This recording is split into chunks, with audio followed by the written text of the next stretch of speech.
sitting on his front porch, singing about a dirt road, sipping his cherry wine.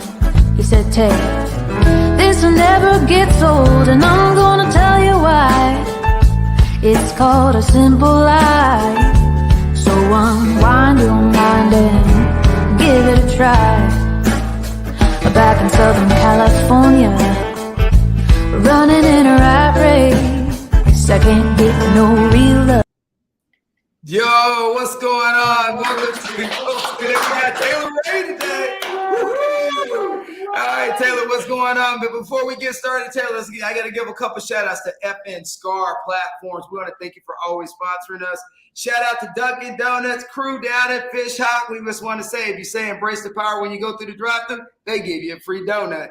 And to my Bugs fan club at Newsom High School, you guys rock. And let's get started. Taylor, where are you at and how are you doing today, Miss Lady? I am doing great. I'm in Austin, Texas right now. It is sunny and 80 degrees and springtime here. That's all right. Got some cherry blossoms coming around probably. Hey, so I heard you've been on the road a lot, and we were talking earlier before you came on. Like, where have you been in the last couple of weeks on your road while you've been traveling? I've been to California, all over California, and then Nashville, Knoxville, Lexington, Kentucky, Asheville, North Carolina, Greenville, South Carolina, Macon, Georgia, and back. Well, you were in Macon, Georgia. How did that go? Because, my stepdad lives in Warner Robins, which is outside Macon. Cool. Nice area. And I'm a Georgia Southern grad. So what kind of scenes were you doing? Were you doing festivals, or were you doing bar scene, or were you doing what kind of was your circuit when you were on the road this time? I was doing, it was a radio tour, and then I was doing venues, local venues that a lot of them, I was surprised, a lot of them were like sit down listening rooms, which is so nice for a songwriter who's been playing hotels and bars for the last 7 years. At Christmas, when people are listening to your original music. So, it was so great. And in Macon, I was actually just on the station there and then did a session at Capricorn Studios, which was really exciting. It was like the Allman Brothers studio. Whoa. So a day of recording there, which was so fun. So that's nostalgia. You got to do the Allman Brothers studio. Hey, those guys were good country singers back in the day, because that's my era. You're going way back, girl. Oh, yeah. Hey, but you know what I was going to ask you is when did you get started in music? Because you're originally from California, and so you're a growing artist, and you've been in the industry a while, but you've really started to pick it up, and people are really starting to hear your music, and you're starting to get a lot of promotion. So, like, how did it start? And then, how did you end up in Austin? Yeah. Okay. So I guess the kind of quick version is I've been doing music forever. It was always like, there was no plan B. It was like, I'm going to be a singer, and that's what I'm doing with my life. And everyone was supportive. So I went to music school after high school, lived in LA for a while, started playing with bands, and then moved back to Santa Cruz and just did years of gigs, like really, really just getting the chops, paying the dues. Solo acoustic gigs, like 6 gigs a week, averaging probably like 200 a year. Wow. And then I did that for like 6 years, and I was getting really burnt out, and I'd always wanted to move to Austin. So I thought that was my out. I was like, I need to get away from this scene, because when you're in the flow and you're making good money, it's nice, It's hard. Yeah, it's hard to walk away though. Yeah, but it's soul sucking, because playing covers and I called it like sonic wallpaper.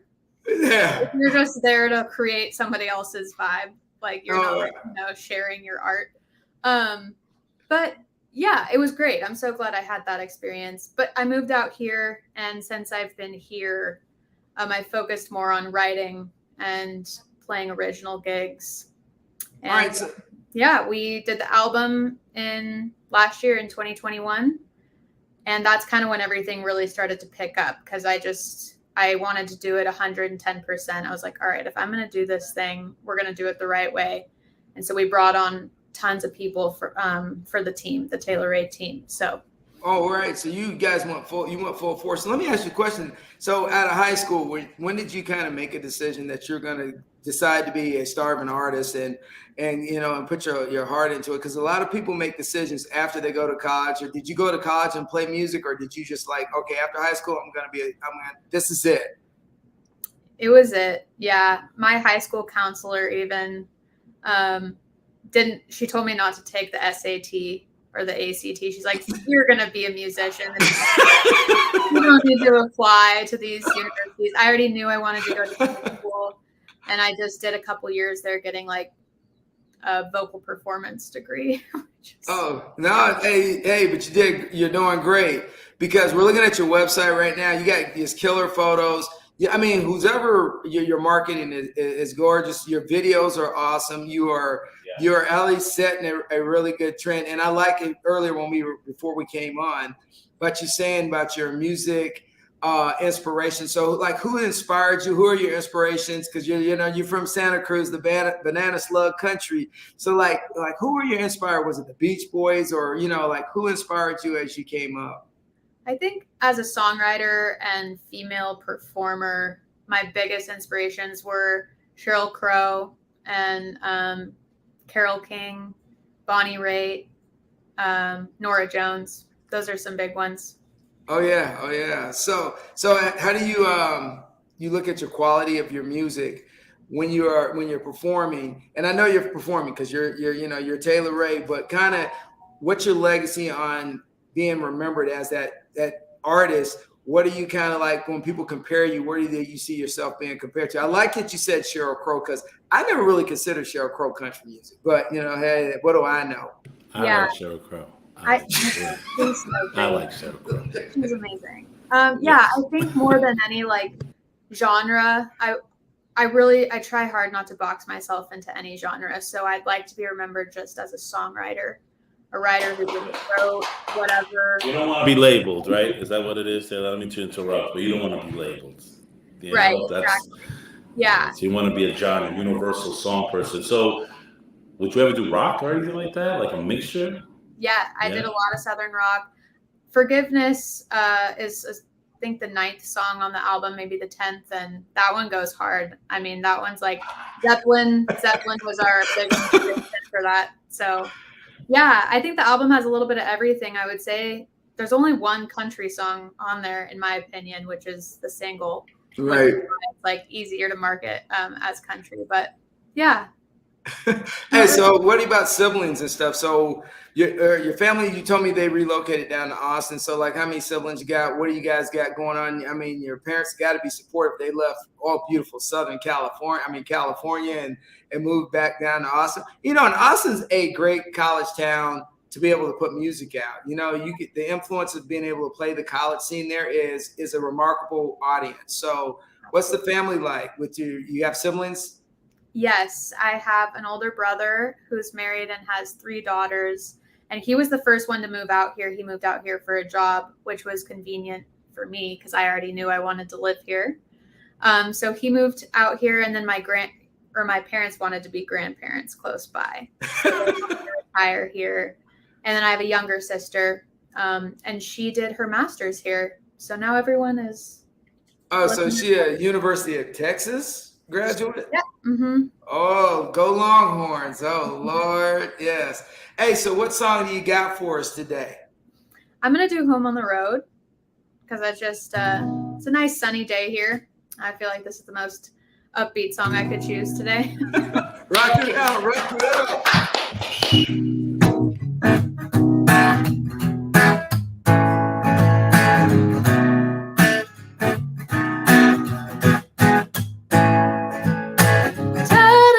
So close and living with the heads down low, hoping we can find a little bit of ourselves where the rubber meets the road. Yeah. You got a prime 79 black Chevy step van. That's some bluegrass. So fire it up, breathe it in slow. Gotta do it now before we get old. Shake down your salty spirit, the one I used to know. Let your dreaming a whole lot more to live for than this town. Let's put the old van into drive and go, making home on the road.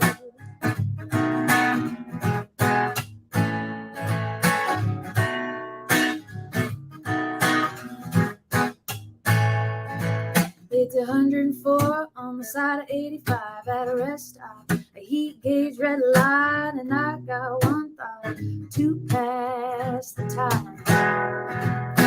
It ain't so great, but it could be worse. So we crack a couple cold ones to lift the curse. When all we got to cheers to lights. And we may be too broke now to cross the city line. But when you got nowhere to be, you can't make bad timing. So shake down your salty spirit, the one I used to know. Let your dreaming mind free your wandering soul. And we got a whole lot more to live for than this town. Let's put the old van into drive and go, making home on the road. Making home on the road, yeah. Shake down your salty spirit, the one I used to know. She killing it, Mike. Leave in mind, free your wandering soul. And we got a whole lot more to live for this town. Let's put the old van into drive and go, making home on the road. Making home on the road, yeah. Making home on the road, yeah. Making home on the road.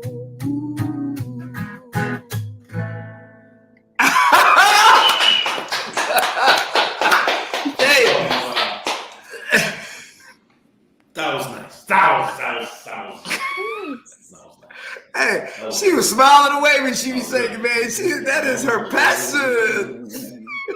Well, it's fun. I like watching the video of it while I'm singing. I'm like, oh, that's cool. That's how we do. That's how we do. That's how we do. Hey, so where are we going to see you at next? So you're getting ready to get out on the road. I know you just got off the road, but hey, I'm sorry. When are you getting back on the road? And like, where are some of the areas and places that you're going to be so people can see you? I am going to be in California on April 15th with my band in Santa Rosa. Okay. Then we are flying out to Nashville, and we're doing a show here. I don't know. We're flying to Austin first. Okay. From Austin, we're doing a show here at the Ballroom on the 17th of April. And then we're flying to Nashville, and we're doing a show on 420 at Dee's Country Cocktail Lounge, and that one is going to be fun. That's I see, because you're rocking it, and Mike's just scrolling through what your upcoming events. Hey guys, if you're out there, Taylor's got a killer website. Get on it. Mike's flashing through it. So, hey Taylor, so let me ask you this question: as you've evolved in your singing, what are some of the pitfalls or some of the things that you think that when you first started out, that impacted you to where you're at right now, that you think, hey, I did this right, I wish I'd have done this earlier? What are some of those, those deja vu moments or moments that you reflect? 'Cause I'm sure you've done a lot of reflecting over the last, you said 10 years. So I'm sure you look back and say, hey, I wish I'd have took this gig or I didn't. So, like kind of give us a flavor of, how did your process go as you evolved to where you're at right now? Yeah, reflecting back is always funny because there's like, I should have done this or I could have done that, but I'm so happy with where I'm at now, and none of that would have happened. Like, this was the path, and every single thing had to happen the way it did in order for me to get here. However, I would say the thing I wish I did the most would be to not listen to people. Like, when I was younger, I did a lot of listening to what everybody else thought I should be doing. So I was a big people pleaser too, and I had to break that habit. So I would sacrifice my own artistry or style to just make sure somebody else was feeling okay about what we were doing. That was a big lesson. That was a big lesson for sure. I was Lesson learned, and now you're doing your thing. There you go. easily influenced. You don't Yeah, have to I worry would tell about that. myself to just like really think about what you want and do it. So you had to learn to say no. Yes. Definitely. You know, as an artist, you know, you go through ups and downs and on the road. So like if you had any advice for younger people that are going to pursue being artists and throw themselves into it, you know, it's glamorized on TV. You see all the different movies. They show the person start out with the band, they fall out, they build a band, and then they start their own band. But Hollywood skips a lot of the pitfalls and struggles of people. So can you kind of touch on it when young people watch this podcast? To kind of let them understand that, you know, some of the things that the challenges that you face to get where you're at right now, because people see your success. They don't see the journey. You know what I mean? Absolutely.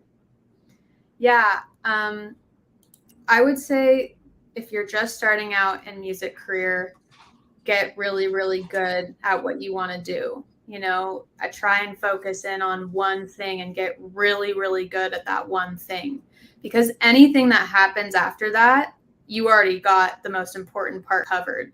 You know, I was like, any opportunity that comes in is fine. I don't have to get ready for tour because I've been playing for so long. So make sure your craft is like really honed in. And the other thing I would say is get specific about what you want.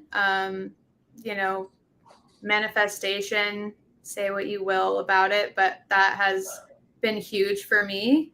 It's really crazy, like what I've seen come to fruition just based on like sitting down every day, doing a meditation, and like getting really specific about the goals I want to achieve. Wow. As if they've already happened. So yeah, believing in yourself, that sounds cheesy, but it's really true. You know, believe that you're already there. That's a perfection. No, that's perfect. That's not cheesy. No. Yeah, I'm on your side. That ain't cheesy. Whoever thinks that, whatever. That's on point. So you're a songwriter. So how much emphasis do you give people as they get ready to write songs? Because a lot of people steer away from it. Sorry, what was the question? Hey, Mike, I think your mic's on. There we go. Yeah. All right, there we go. I'll echo it away. All right, so you're a songwriter.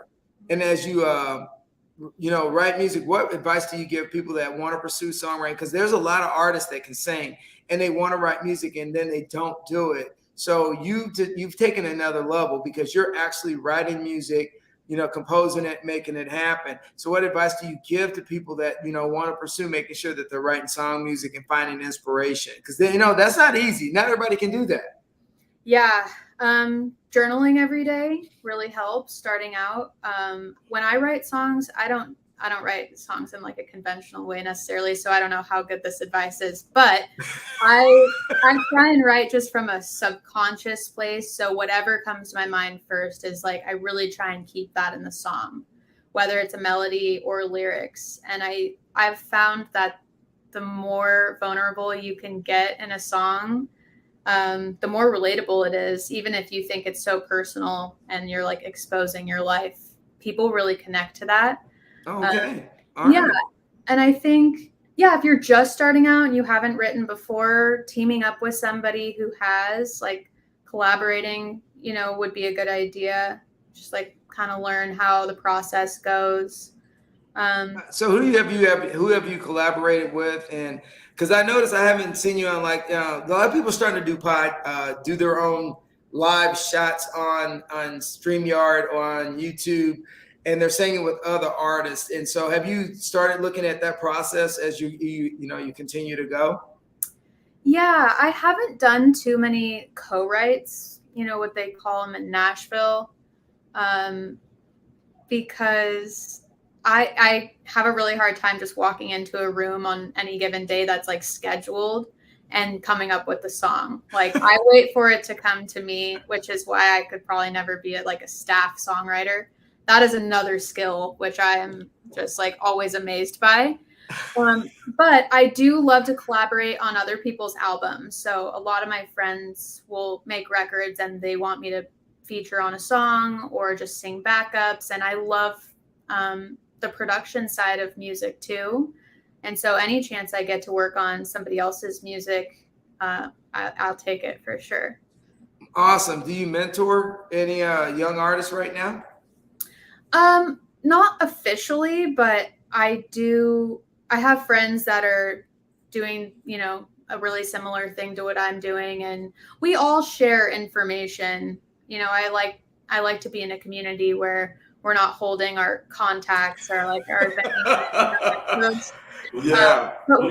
Sharing and just it took me a long time to figure out the right way to do things, and I want to share that knowledge, and I've also learned so much from my friends too. Oh, that's great. And Mike, when you were about to hit your mic, what you got? Because I'll turn mine off so you can talk. Man, I like your shirts, by the way. I'm going to show everybody these shirts. Check this out. Product. Hold on. This is cool. This is for your album, right? Yeah. Oh, check out the gear. Yep. Yeah, the shirts came out cool. I love them. Yeah, we're going to call it the swag. Yeah. All right, so T Money, what we got next is we're waiting on another song, girl, and you know what? Drop it like it's hot because we're ready to go. All right, let's do it. I'm gonna do a song on the album called "Wait and See." It's towards the end of the album, and this one kind of felt like the light at the end of the tunnel. The album's called Mad 20s, and it's kind of a concept album, being that all the songs were written, in the years of my 20s and the ups and downs, but the song "Wait and See" closes out the album as a beacon of hope, about being patient and putting yourself first, sometimes your needs first, before you can move on to the next thing or help anybody else out. So I'm so tired of keeping up. I've been trying and trying. It never feels like enough.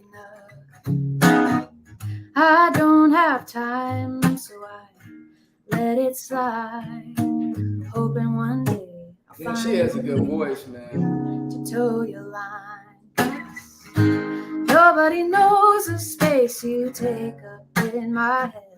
I can't forget what you said about me. My heart decided to go on right ahead. Fan your flame instead, bark up your tree. Oh, the future's bright when I see myself in your company. But I'm still 100 miles away, so there's nothing left to do but wait and see. You gotta wait and see.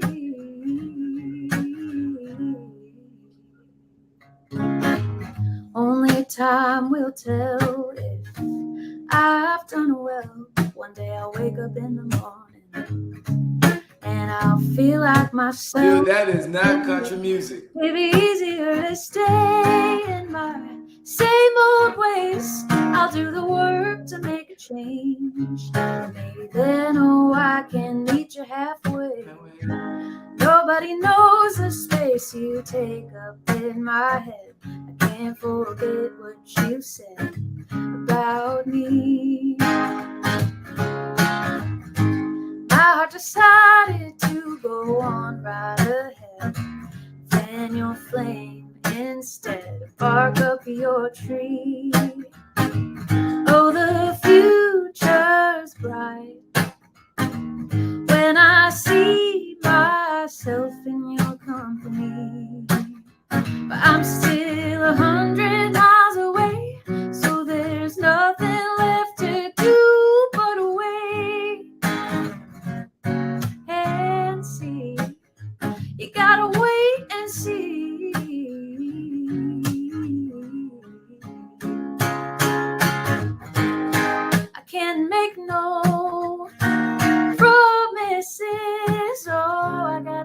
this on my own, even if that means letting you go.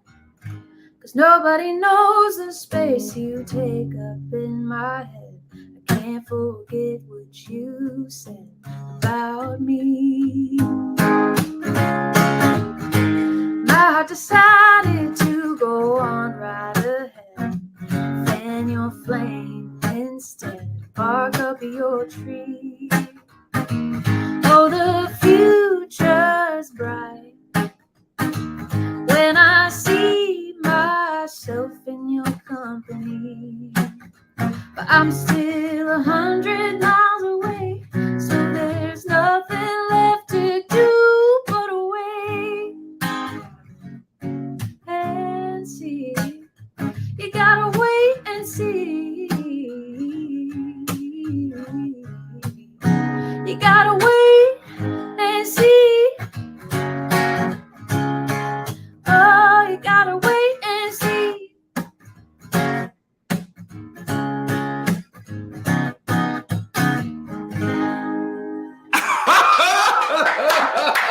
Hey, Taylor, let me tell you something.